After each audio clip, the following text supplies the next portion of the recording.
Children of the Cosmos. Prologue 1, 2. With each moment the universal womb hesitated, the pale worm drifted further into the abyss. She looked now at her remaining eggs, thinking desperately of how she can expedite the hatching of her quivering offspring. She knew that she could not risk another stillbirth, as the corruption caused by another drifting corpse would be irreparable. As her mind was racked with the past sorrows of her failure, a momentous idea occurred. The pale worm was born of violence and desperation, a sickening act of selfishness and brutality. If such a process had led to the hatching of a dead child, then surely, by the laws of disparity, the opposite could produce a living one. The universal womb, now with a new-found sense of compassion and duty, churned and contorted with limitless ambition. Her heart pumped with enough force to fill entire galaxies with each beat as her nerves quaked and distorted with inspiration. The immense cavern of her ovary was suddenly illuminated as two great geysers of steaming blood erupted, revealing a grand new pair of incandescent, righteous serpents. The first of the hallowed serpents was the Curator. She was long and slender, yet incomprehensibly strong. Within an instant of her creation, the Curator began digging into the fleshy soil of the ovary, constructing a deep, blood-soaked nest of warmth and security.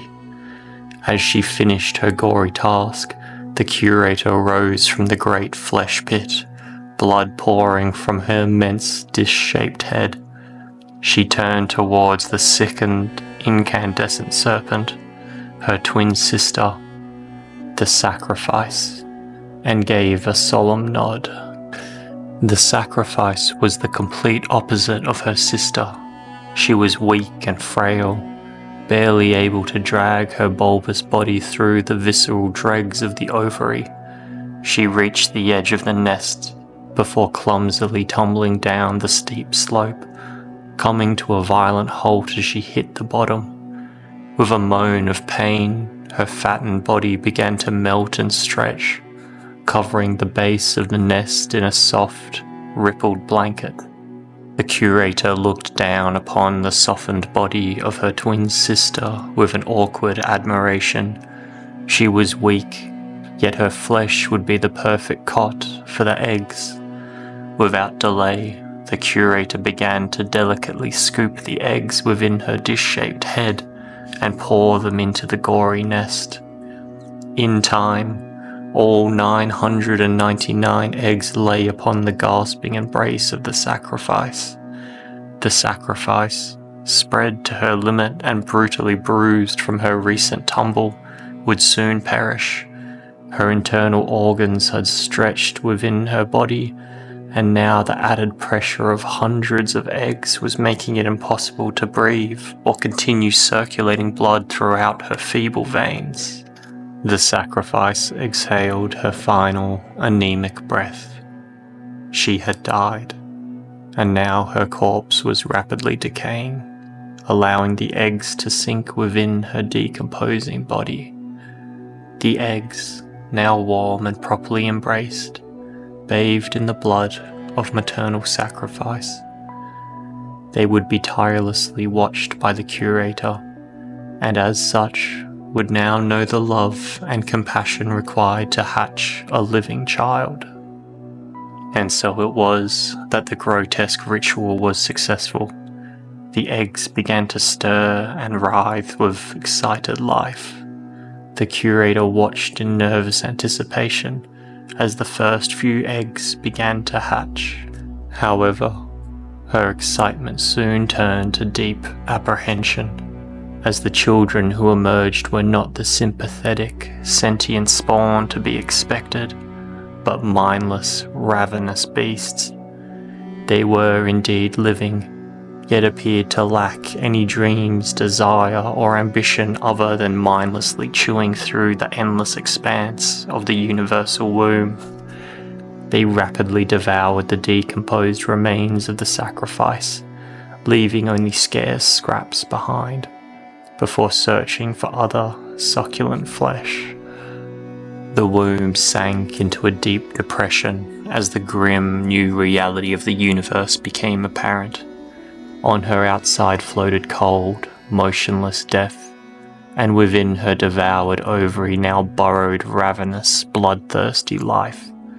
The pain was unbearable, as hundreds of gnashing jaws began tearing into her helpless flesh and gnawed upon her cavernous arteries.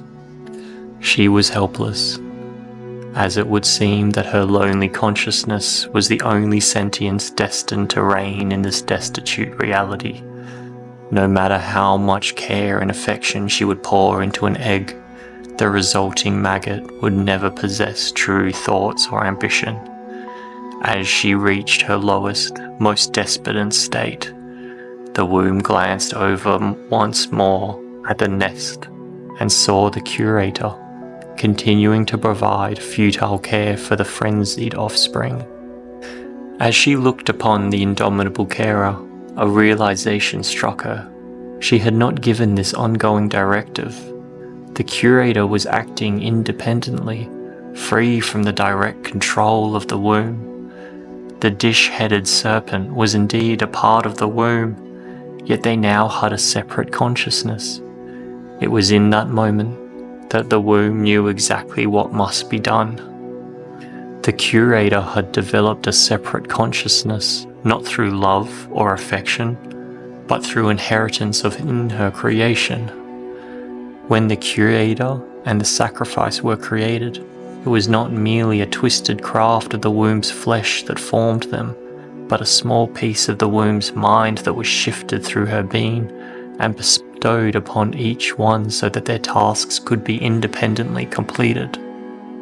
Furthermore, it was beginning to show that each maggot had inherited a modicum of the mind of the sacrifice, as they showed the smallest semblance of decision-making when choosing where to feed.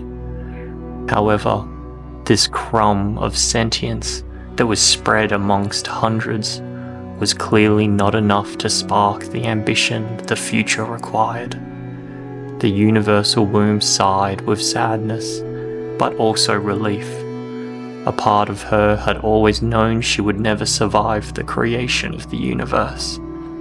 And so it was, with a heavy heart, she gave her final order to the curator.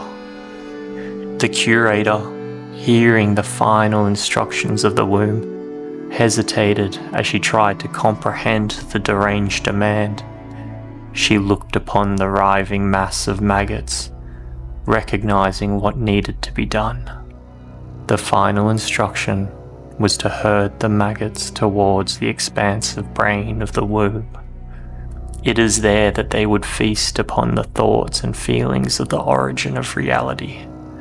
The curator scooped up the succulent, scattered remains of the sacrifice, using her twin sister's corpse as a lure for the hungry beasts. As expected, the collected mass was irresistible, and soon the curator was leading the horde through the cavernous nervous system of the womb, bringing them to the divine chamber of the mind. The maggots, now in awe of the endless, juiciest meats of the brain, began to burrow deep within. This depraved event would be now known as the Feast of Creation, and soon the maggots began to evolve as their newly developed sentience enlightened them to the barbarity in which they had just inflicted upon their mother.